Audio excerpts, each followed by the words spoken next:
Hola, muy buenos días. Mi nombre es Ali Martínez Torreblanca y el día de hoy leeré la primera parte de mi libro Cielos de plomo. El cuerpo apareció recostado contra uno de los muros del callejón de Soto Muralla, entre los desaparecidos de una de las tabernas que agostaban la calle. Lo descubrió un sereno, el sol recién asomado, el cielo de plomo.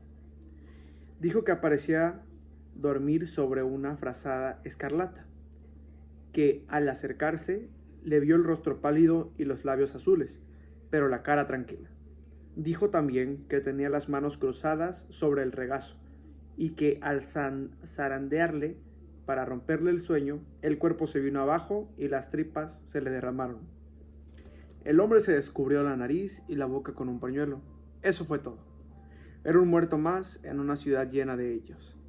Por aquel entonces, yo no era más que un gato, el equivalente a un soldado raso, de la tiña. Una pequeña organización callejera compuesta por huérfanos y desheredados que vivíamos en el hurto y el mercadeo, de vender cualquier producto e intercambiar todo tipo de información. No había nada que no pudiéramos sustraer o proveer, siempre y cuando hubiera algún maravendi de cobre, algún real de plata de por medio. Nuestra red lo cubría todo, desde el callejón más estrecho a la avenida más diáfana, desde los baños del Cid al bulevarte de Valocela, de la plaza de San Pedro, el plano de Palacio y de allí hasta el fuerte de Aterananzas. Nada sucedía en Barcelona sin que tarde o temprano un miembro de la tiña lo supiera y se preocupara por sacar beneficio de ella. La ciudad estaba dividida en 4 grandes distritos, cada uno de los cuales constaba de 10 barrios. La Barceloneta y el puerto, fuera de murallas, eran zonas francas. Allí vivían otros hombres e imperaban otras leyes. Una línea que unía la Puerta del Ángel, la Plaza de Santa Ana, el Carrer de Arches, hasta la Plaza Nueva, Cambios Nuevos, Aviñón, y que de ahí bajaba hasta la Muralla de Mar por Escuaderes y Simón Oller. Partía la ciudad en vertical, mientras otra formada por las calles San Antonio Abad, Hospital, Boquería, Cal de la Plaza, de San Jaime, Librería, Borja y Carders hasta la Puerta Nueva, separada, Montaña de Mar. La estructura jerárquica era simple. Al frente de cada distrito se situaba un general que junto a los otros 3 formaban el consejo, y cada uno de esos territorios estaba comandado por un capitán y varios sargentos. El resto éramos gatos distribuidos por tarea, desde simples vigilantes, maulladores nos llamaban, a encargados de sisar todo lo que se pusiera a tiro. Se empezara por abajo y era listo y cumplías. Podías ascender hasta sargento. Los capitanes eran elegidos a mano alzada y eran ellos quienes, a su vez, designaban al general de su zona. Solo existían 2 normas de obligado cumplimiento. La primera, obedecerás todas las órdenes de tus superiores, y la segunda, jamás trabajarás fuera de tu distrito sin permiso. El castigo por desobedecer la primera era el corro, jamás que sucedía si alguien era temerario como para reincidir. La pena para faenar en territorio ajeno era el juicio de expulsión. En caso de ser condenado, todo miembro de la tiña tenía la obligación de darte la espalda. Nadie podía volver a tener ningún trato contigo, fueran cuales fuesen tus circunstancias. Simplemente te convertías en un muerto entre los ya muertos.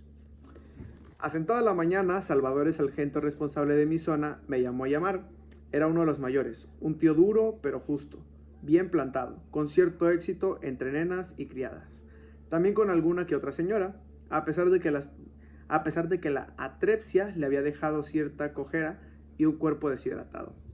No obstante, se le apañaba muy bien con los puños, de modo que todos los respetaban. Han matado a uno de los muertos, Miquel. Aún no sabía de quién se trataba, pero ya tenía el estómago encogido.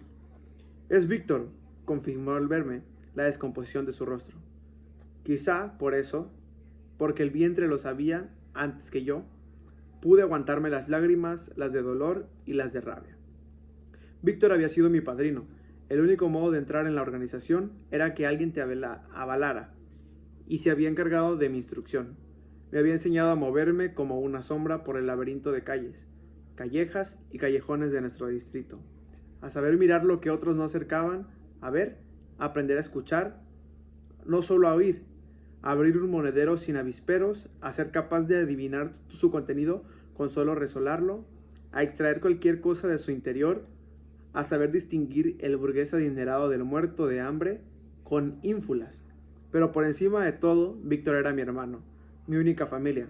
Nos habíamos conocido en la casa de corrección, situada por entonces en el antiguo convento de Los Ángeles, donde ambos habíamos acabado por hurto, yo de mendrugo, él de un reloj. Barcelona era por entonces una ciudad hostil, sigue siéndolo, para todo aquel que no sirva para sus propósitos, sobre todo aquellos que no teníamos nada. Las redadas para limpiar las calles de mendigos, desocupados, prostitutas y delincuentes estaban a la orden del día. Según las autoridades, estábamos afectados por graves desviaciones como el robo, el vicio, el alcoholismo y la irreligión, por lo que debíamos ser debidamente readecuados y para ello te mandaban a una corrección. Tanto la casa de la caridad a la que me trasladaron desde la misericordia. En cuanto cumplí los 6, como la casa de corrección eran instituciones designadas a acoger a los desfavorecidos, pero la realidad es que se escondía bajo ese noble empeño era bien distinta. La caridad era un enorme complejo dedicado a las actividades más diversas, además de ser la principal agencia de colocación de aprendices y criadas de Barcelona. Una ciudad en sí misma tenía su propia escuela, su hospital, su farmacia, su enfermería, su hospicio, sus talleres textiles que construían la fábrica de hilos y tejidos de algodón. Pero lo que más beneficios generaba era su imprenta, en la que se tiraban numerosos boletines oficiales. Todo ello contribuía a generar los ingresos suficientes para mantenerla, y de paso a llenar los bolsillos del corregidor y de la junta de gobierno que la administraba. Ya se sabe, la caridad, bien entendida, empieza por uno mismo. Si apenas recuerdo de mis días en la misericordia, los pocos lo que puede atesorar un crío aterrado. Mi paso por aquella institución, en cambio, estaba grabado a fuego, y en mi mente y en mi carne el frío, la misericordia y el hambre, que pasé entre sus cuatro paredes, pero sobre todo la disciplina de las monjas y la crueldad de mis compañeros de cautiverio, que me acompañó hasta el instante mismo de mi fuga. Creedme que si os digo que es entre los más pobres y desfavorecidos donde uno se enfrenta a la ferocidad más encondada.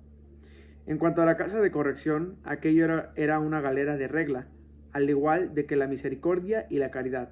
Tenía su propia escuela, sus talleres, pero si por algo se destacaba, era por sus entornos de hilar.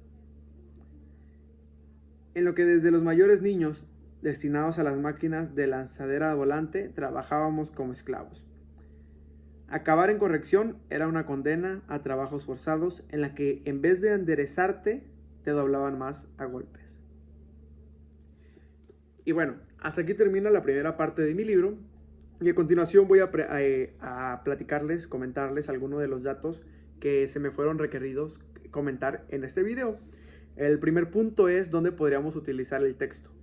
Principalmente yo creo que esta parte del libro resalta múltiples sentimientos, los cuales debemos aprender a sobrellevar para evitar situaciones en las cuales podamos arrepentirnos, ya que muchas veces por cuestiones sentimentales dejamos atrás la parte de razonamiento y solamente nos fijamos, y no es solamente fijarnos, sino que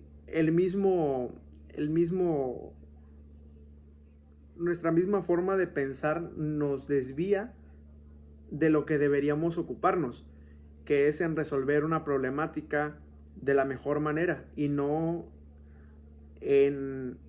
ignoramos esta parte cuando lo que deberíamos hacer es esto, y no hacemos esto. Lo que hacemos es reaccionar en cuanto a las emociones por las cuales estamos pasando. Una frase del libro que me gusta es la de desconozco más cosas de las que sé en este mundo. Otro punto es la finalidad del mismo. Yo creo que la finalidad principal que resalta este texto es la cualidad de analizar correctamente la historia, observar por qué pasó para evitar a futuro repetirla. Porque a pesar de que en esta parte, al ser muy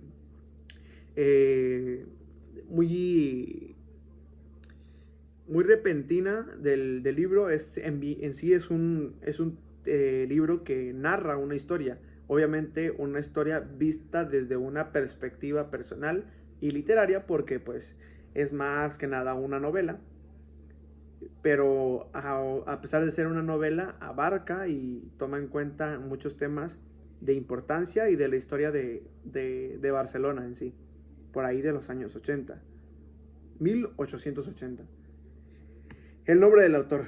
El nombre del autor es Carlos Bazas del Rey, un autor español precisamente de Barcelona. El año de publicación. Este libro se publicó el 27 de enero del 2021. El número de páginas son 302 páginas. País de publicación es España, precisamente en Barcelona. Y la editorial de publicación es HarperCollins Ibérica. Y bueno, esto ha sido todo por hoy. Hasta aquí, hasta donde leeré hoy, y las partes y puntos a resaltar que les acabo de comentar. Espero haya sido de su agrado y sea muy útil. Muchas gracias.